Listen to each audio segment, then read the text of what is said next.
Hello guys, how are you? I'm Hardeep Singh. Please like and subscribe my YouTube channel and my Facebook page, IELTS updates and recent exam. So now today I am upload IELTS listening practice test.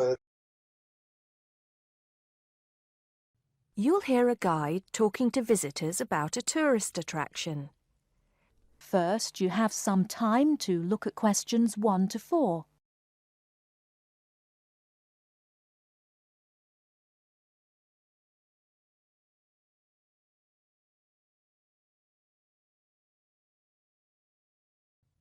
Now listen carefully. Good morning, everybody. Welcome to the Roman Baths. My name's Amanda, and I'm your guide for today. Before we begin the tour, I'd like to point out that we have child carriers, free of charge, of course, for those of you with young children, and I can see that there are 1 or 2 of you here this morning. It might make things a bit easier for you than using a pushchair. If you don't want to carry your coats and bags around with you, there is a cloakroom behind reception where they'll be quite safe. Also, should anyone want to use the bathroom, there's one here in the reception hall, opposite the ticket office, and another one by the shop where we end our tour, right by the exit. Having mentioned the shop, I should tell you that it's full of interesting things for you to remember your visit by. Posters, postcards, replicas of the Gorgon's head, the Haruspex stone, and the statues that you'll be seeing on your tour. There are also games, books and videos for children and other souvenirs. Our first stop will be the terrace, where you will get your first view of the baths. Now, the statues that line the terrace here are of Roman emperors, governors of Britain and various military leaders. These aren't from Roman times either. In fact, they were sculpted in 1894, especially for the grand opening of the baths in 1897. But what you can see from here is only a fraction of the whole Roman bath site, which stretches below ground level under the surrounding streets and squares of the town. While we're here on the terrace, getting our first look at the baths, let me fill you in on a bit of the history. This site, with its hot springs, has long been seen as a sacred place, and the first people to build here were the Celts, and the shrine they built was dedicated to the goddess Sulis. Of course, back in those days they had no way of explaining how hot water came to be bubbling out of the ground, so they believed it to be the work of the gods. When the Romans came, they too built a temple here and dedicated it to their goddess, Minerva. Before you hear the rest of the conversation, you have some time to look at questions 5 to 10.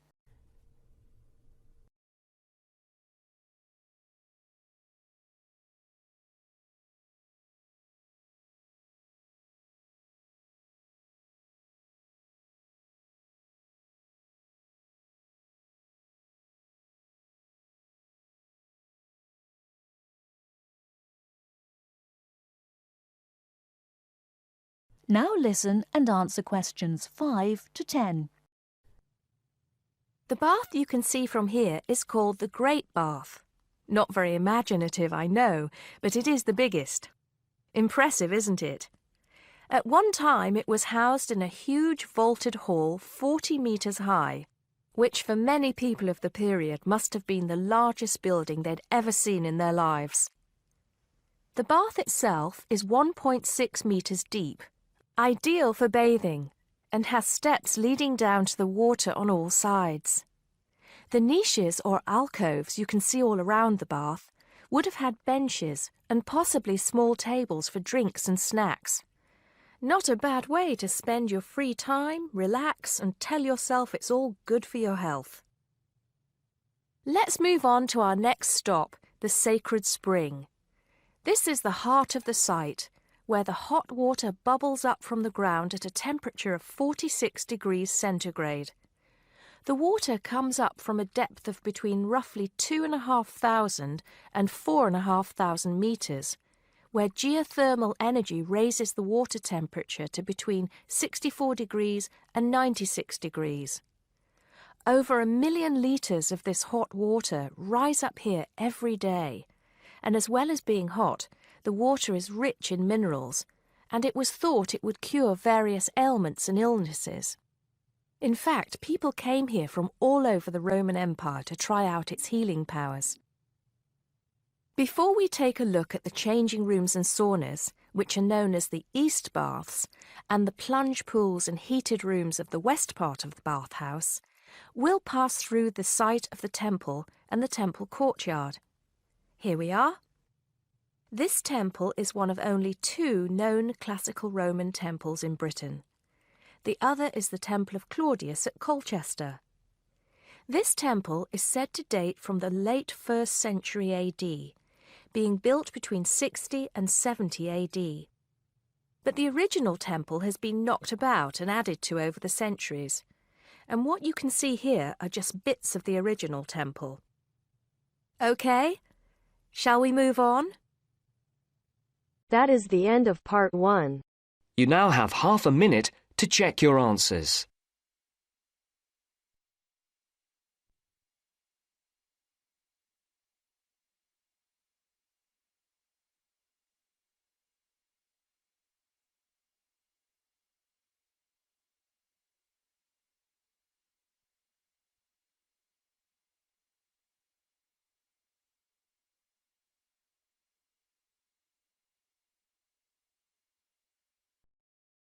Now turns to part 2. Part 2. You are going to hear a radio interview about giving up smoking. First, look at questions 11 to 13.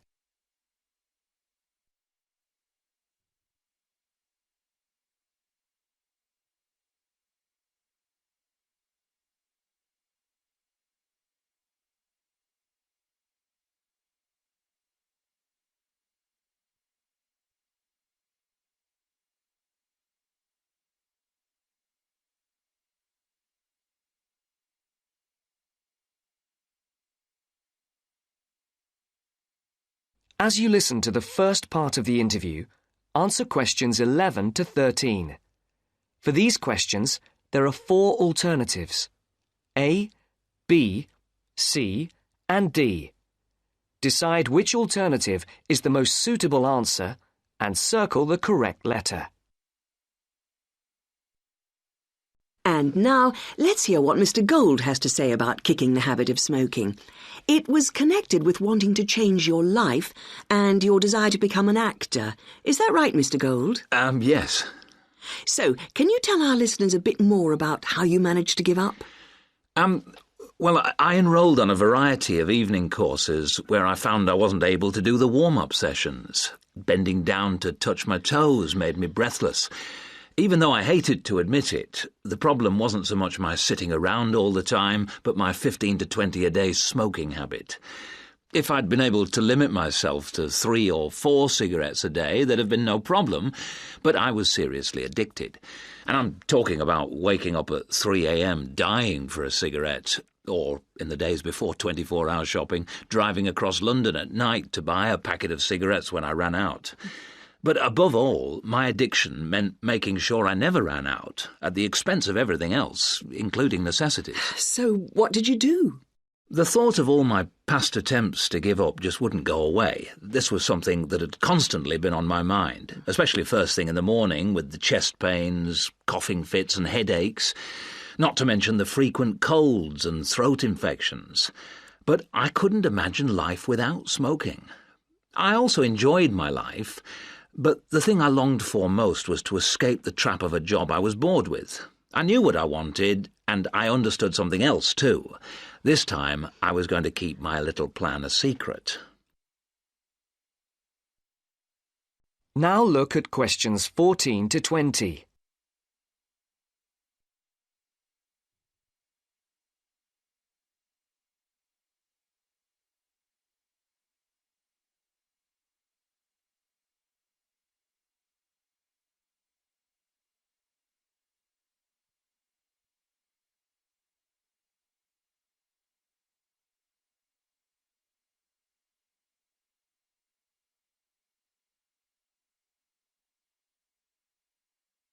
As the interview continues, Complete the sentences. Write no more than 3 words for each answer. On the 1st of July, I managed to get through 24 hours without a single cigarette. The next day, I got to 48 hours. Then I aimed for 100, 500, 1,000. Easy. It was my own little private game, and I was winning it. If anyone mentioned they hadn't seen me smoking, I simply said I was cutting down. I had to be sure of success. Eventually, a month passed, and I felt safe enough to come out. I'd lost count of the number of hours I'd gone without a cigarette. All I suffered was a couple of bad headaches, and then I was set for my most healthy year ever. Not one single cold for over 12 months. I now realise that the secret of my success was to look upon this as an exciting adventure, a way of helping me to become an actor. And because nobody knew what I was up to, I never once feared the accusation of having no willpower if I failed. With the right attitude, the whole thing turned out to be a lot easier than expected. I finally did get into much better physical shape, go to drama school, and become a professional actor. Very interesting indeed. I'm sure we all wish we had Mr. Gould's determination. Well, thank you very much, Mr. Gould. And I hope our listeners will learn from the experience you and our other guests have talked to us about today, and perhaps find their own road to success.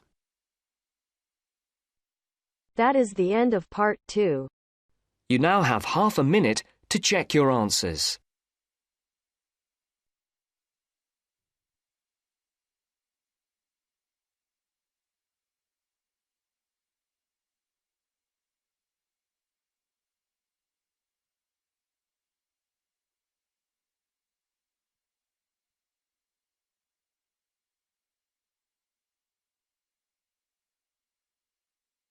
Now turns to part 3. Part 3. You are going to hear a conversation on rivers. First, you have some time to look at questions 21 to 25.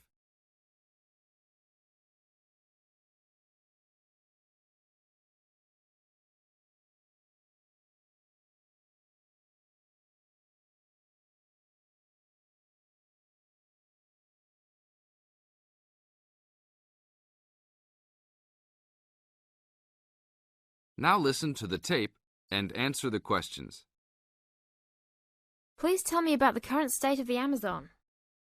We have increased deforestation, increased human population relating to deforestation, and a role of fire in the Amazon on a scale that's never been seen in history. At the same time, you can see progress in trying to counter that negative trend. How do you see this? We see this in the creation of national parks and indigenous areas, and efforts to fund sustainable development activities for locals. We see both good and the bad, and it's going to be a race to finish. I understand that you started the Minimum Critical Size of Ecosystems project. Could you tell me about it? A number of years ago, it became apparent that those practicing conservationists didn't have the scientific information available to properly design a conservation area. They didn't know how big it had to be, right? People were learning that as forests fragment, the fragments begin to shed species after they become isolated, so they end up becoming poor examples of what they had been. This relates to the size of the fragment. Do people still study this? Yes, there is a rich subfield of conservation biology that looks at the efforts of fragmentation. One of the consequences is a general policy response to set up protected areas that are fairly large, something on the order of 1,000 square kilometres.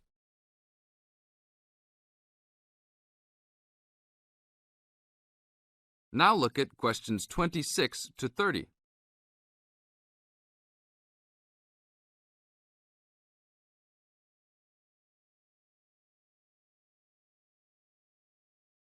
As the talk continues, answer questions 26 to 30.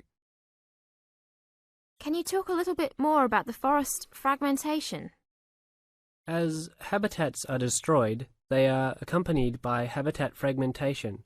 So when 50% of a forest is lost, the remaining 50% being is not one large block, but smaller pieces, which makes the conservation problem even worse than saying that 50% has been lost.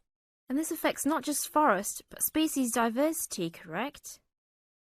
In terms of species loss, we can't give you precise numbers about how many species are lost because of these fragmented landscapes, but we're beginning to get close to where we can make that estimation.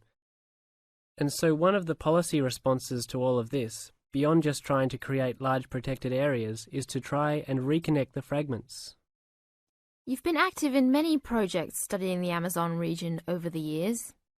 Can you tell us about that process of understanding the Amazon?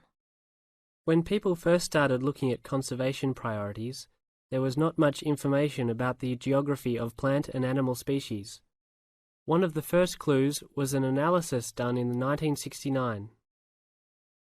This looked at bird species and found geographic clusters of species which occurred nowhere else. And those are priority areas for conservation. Was this when people began prioritizing refuges? Yes, it was the first time that someone looked basin-wide at priorities, giving priority to so-called refugean areas. Was this when the new trend to use Geographic Information Systems, or a GIS, started? That was in 1990 after we worked out a whole set of biological and conservational priorities and produced a big map using GIS. What are some of the things that GIS does? Well, there are several advantages of using a geographic information system. First, you can continually update the system so that it's now a constantly changing picture. You can actually watch changes. Then you can include large amounts of data, including information about the vectors of development. Roads, railroads, pipelines, hydroelectric projects, etc. And finally, because it is accessible on the internet, it makes this information available to anyone who's interested.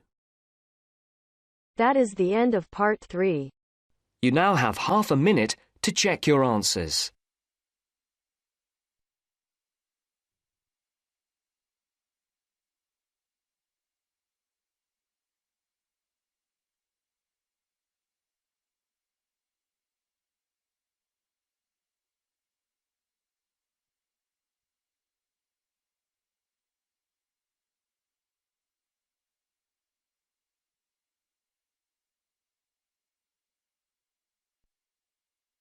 Now turns to part 4.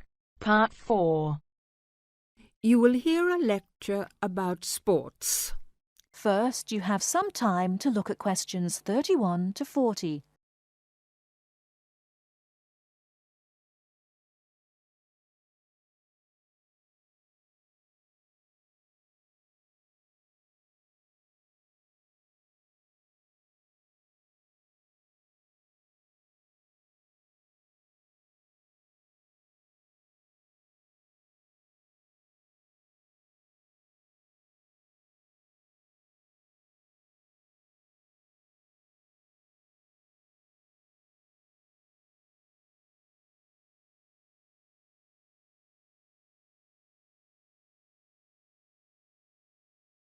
Now listen carefully and answer questions 31 to 40.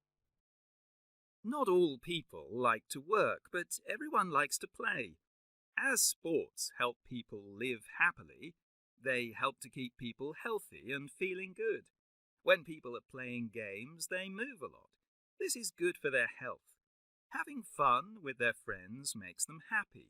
So all over the world, men and women, boys and girls, enjoy sports. Since long ago, adults and children have called their friends together to spend hours, even days, playing games. Sports usually take a variety of forms. Organized competitions, which draw huge crowds to cheer their favorite team to victory. Athletic games, played for recreation, anywhere sufficient space is found. And hunting and fishing. Most sports are seasonal, so that what is happening in sports depends on the time of the year. As sports change with the season, people often do not play the same games in winter as in summer. If you want to know what others' favorite sports are, first of all, you should find where they live. Generally speaking, people in hot areas are fond of swimming, while people in cold places love skiing or skating. In this case, surfing is believed to be an important sport in Hawaii. The Pacific Ocean sends huge waves up on the beaches, waves that are just right for surfing. Some sports, including wrestling, boxing, horse racing, etc., are called spectator sports, as the number of spectators greatly exceeds the number of players in the game. Other sports are called participant sports, drawing a crowd of onlookers only on special occasions, such as tournaments. Some sports are commercial and professional, with players who are paid for their participation and with audiences who pay admission to watch. Thanks for listening. God bless you all. Don't forget like, subscribe and share my YouTube channel, my Facebook page, IELTS updates and recent exam. For more material, visit my website www.ieltsupdatesandrecentexam.com. The link is also given below in the description.